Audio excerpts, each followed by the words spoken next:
Buenas tardes. Mi nombre es Luis Fernán Delgado Cáceres.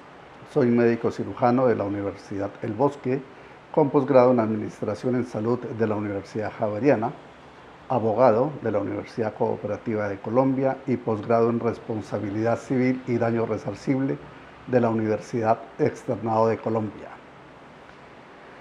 En la tarde de hoy vamos a tratar el tema de historia clínica. Es un tema bastante elemental dentro de la formación médica, a la cual accede el estudiante en formación en su segundo año, pero se convierte en el pilar fundamental del actuar médico durante toda su actividad profesional. No importa el servicio en el que se encuentre, sea consulta externa, urgencias, hospitalización, cirugía, en todos debe cumplir con el requisito porque es lo que sustenta su actividad y lo que le va a permitir justificar todo su actuar durante el desempeño con un paciente en cualesquiera de las áreas antes mencionadas. La historia clínica, como su nombre lo indica, es un recuento histórico de la situación de salud de un paciente. Tiene dos elementos básicos diferenciables fácilmente, que son, uno, la anamnesis y segundo, el examen físico. En la anamnesis se comprende todo lo que tenga que ver con el interrogatorio, mientras que en el examen físico es el actuar específico del profesional médico sobre el paciente. En la anamnesis vamos a contemplar lo que tiene que ver primero con los datos de identificación, los cuales en su gran mayoría hoy en día en las instituciones son ingresados al sistema por el personal de admisiones o personal administrativo, pero que deben ser complementados o actualizados periódicamente por el médico, máximo cada año o cada vez que se presente una modificación de alguno de ellos. Segundo, es el motivo de consulta, que es el cuestionamiento hacia el paciente de qué lo lleva a consultar, por qué buscó al profesional médico, por qué buscó un servicio en salud.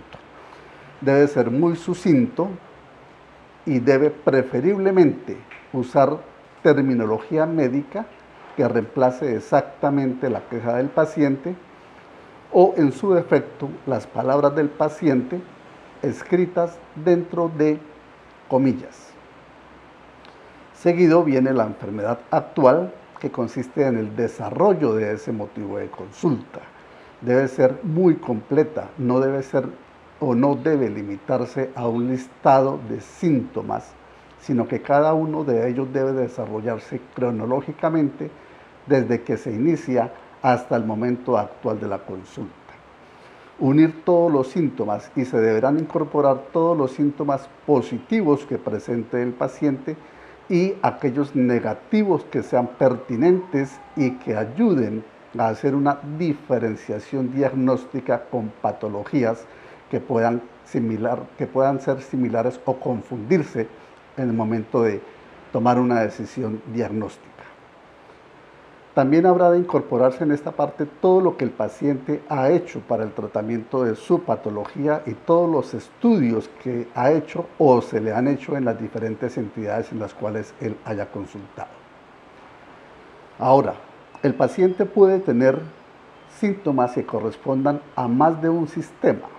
En ese caso, únicamente incorporaremos en la enfermedad actual aquellos síntomas que corresponden al sistema que se priorizó en el motivo de consulta.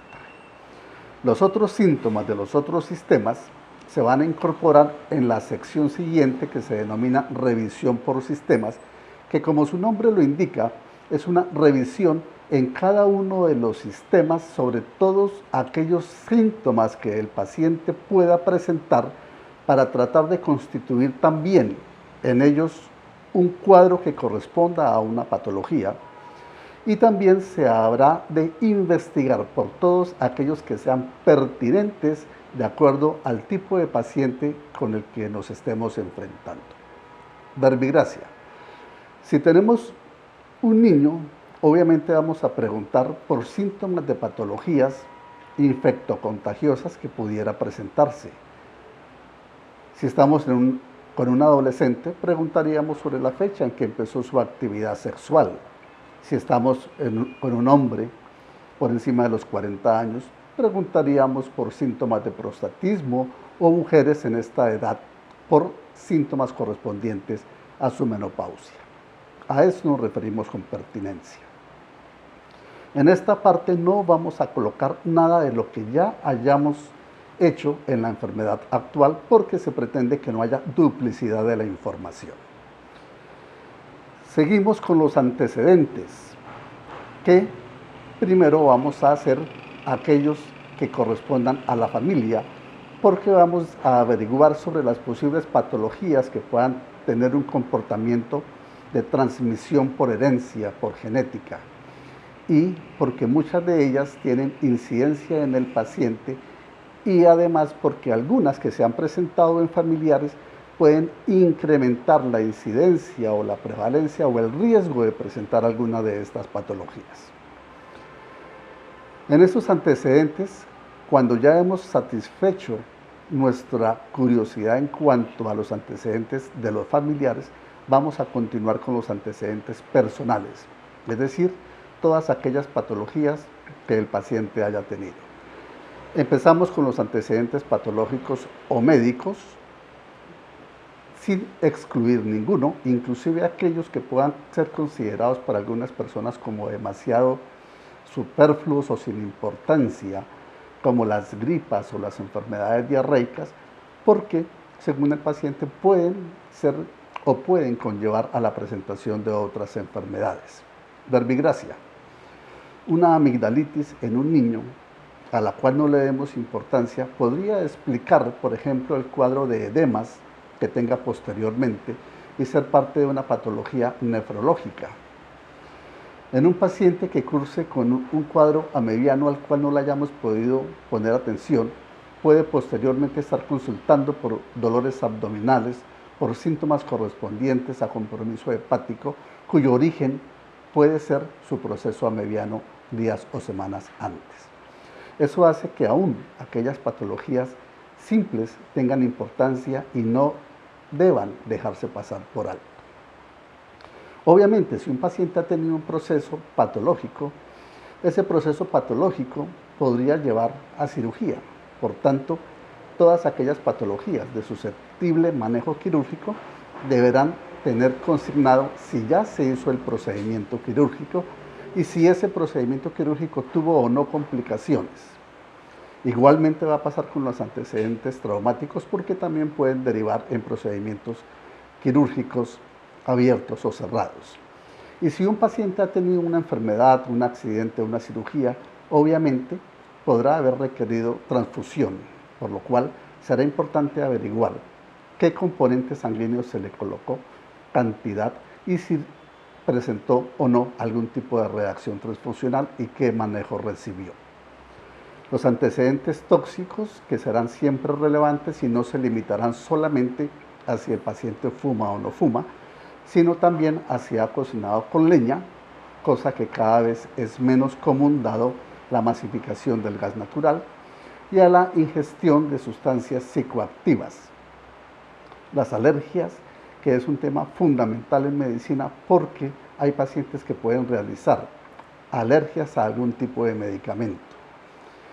Si no averiguamos esto y desgraciadamente el paciente llega a presentar una reacción alérgica a algún medicamento prescrito o administrado por nosotros, puede llevar a consecuencias nefastas, no solamente para el paciente, sino desde el punto de vista de responsabilidad médico-legal.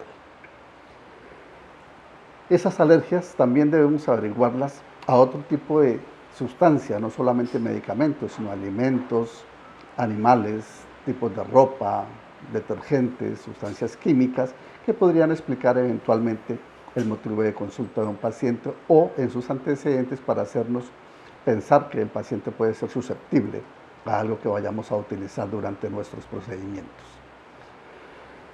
¿Qué medicamentos ha tomado?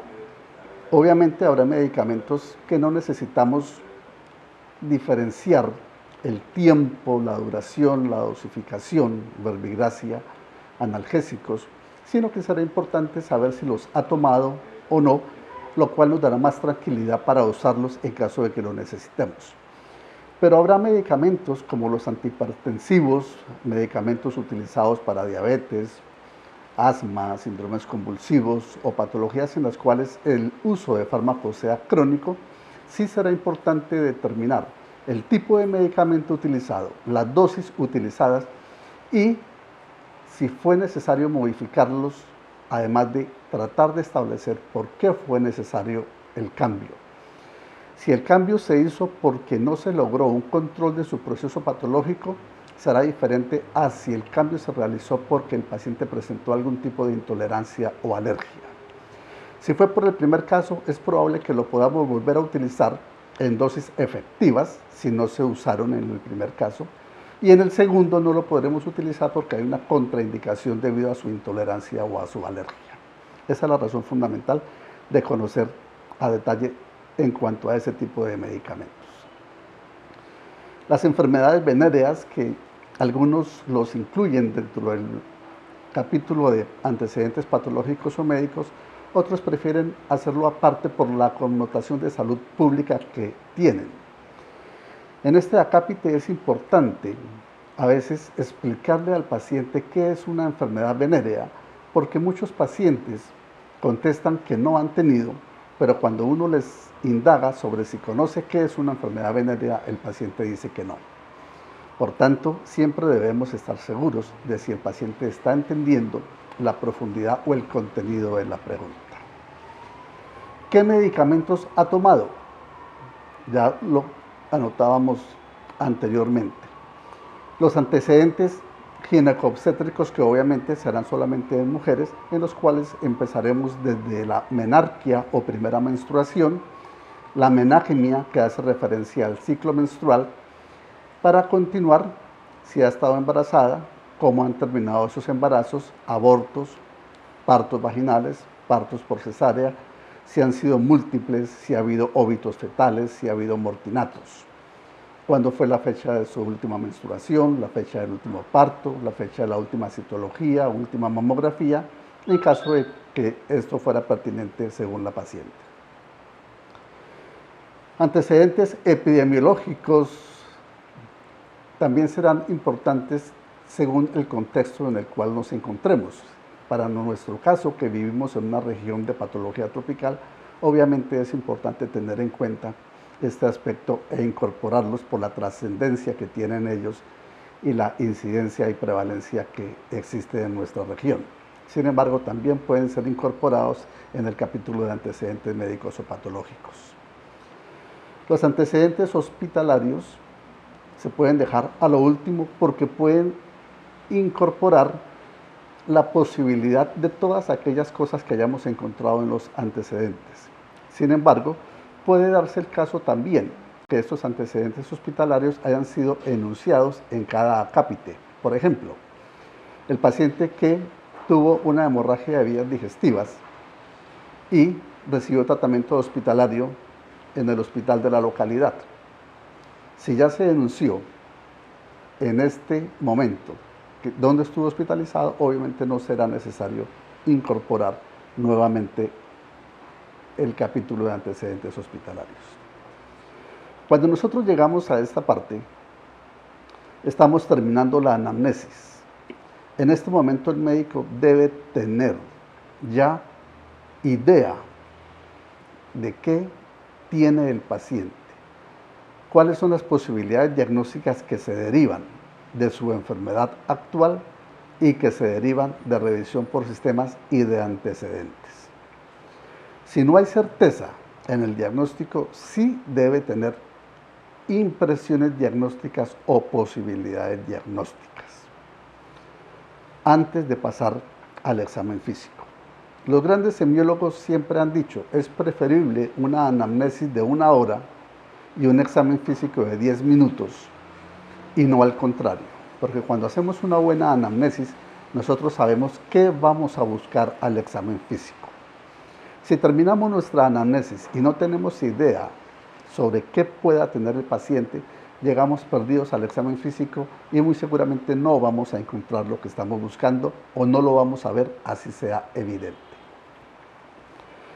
El examen físico, en el cual en teoría ya no vamos a hablar excepto para preguntar cosas muy puntuales, se empieza tomando una impresión de cómo está el paciente, en buen estado, regular estado, mal estado, pésimo estado, en qué posición se encuentra, cómo está respirando. Es una apreciación, es un concepto que vamos a tener en este momento.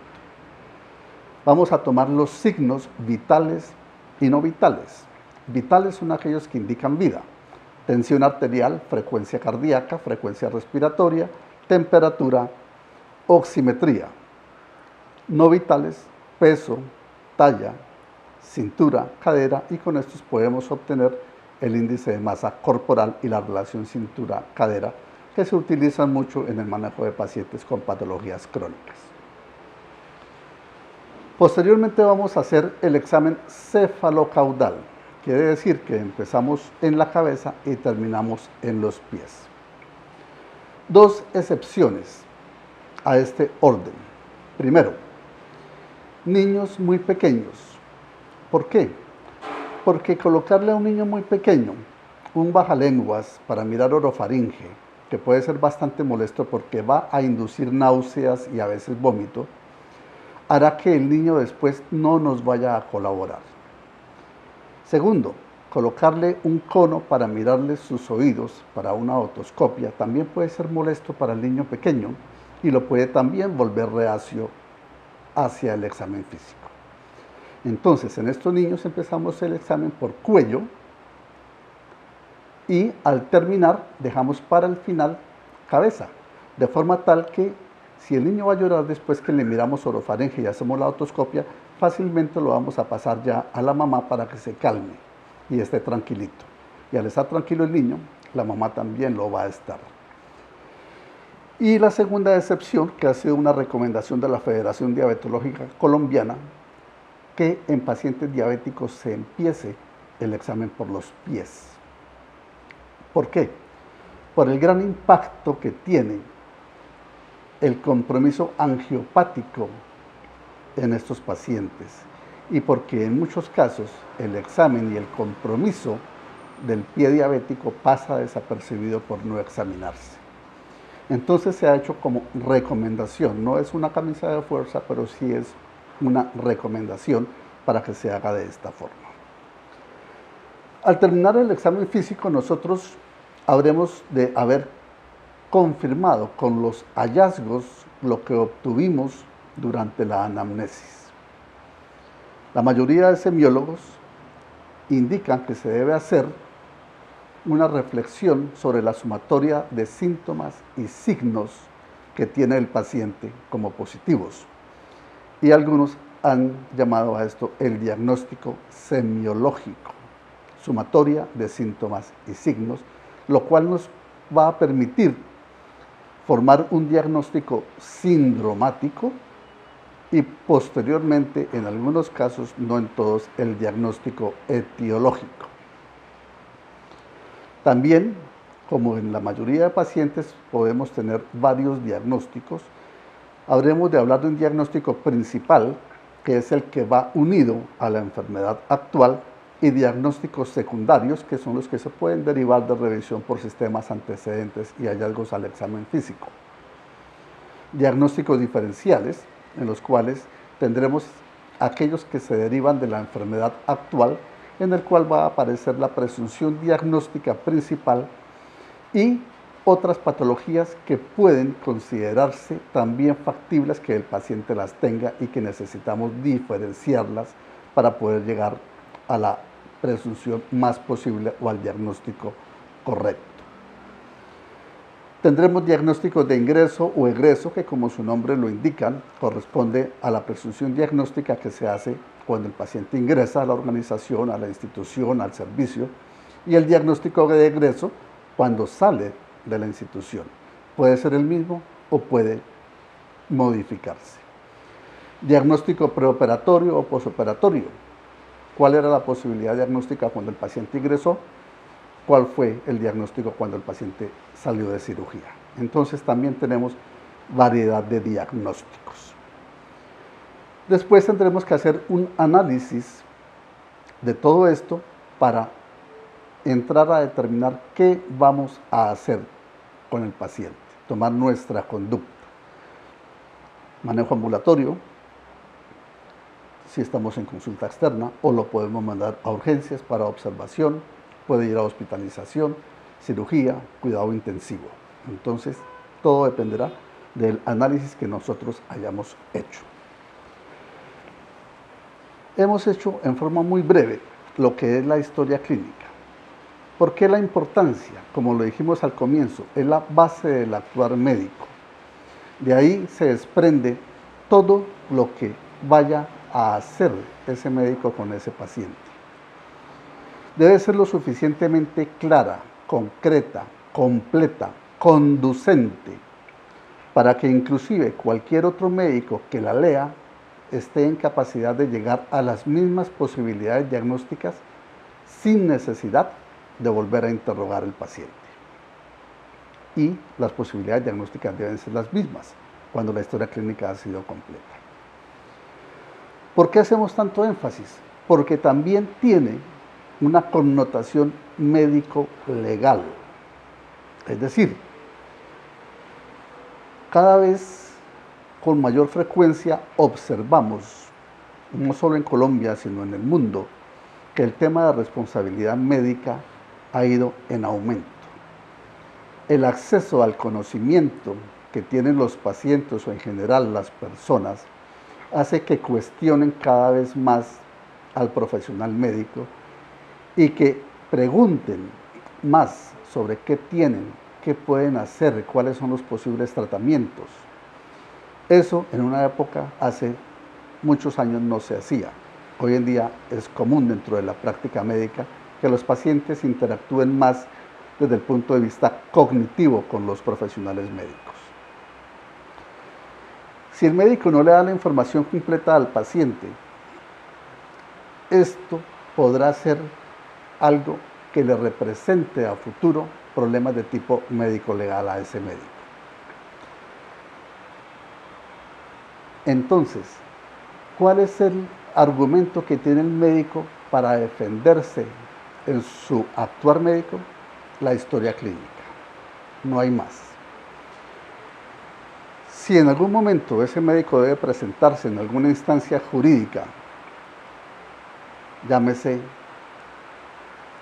tribunales o juzgados de tipo civil, penal, en ética médica, que también tiene tribunales, al médico se le va a investigar sobre todo lo que haya escrito en su historia clínica, todo lo que haya consignado y lo que haya dejado consignado.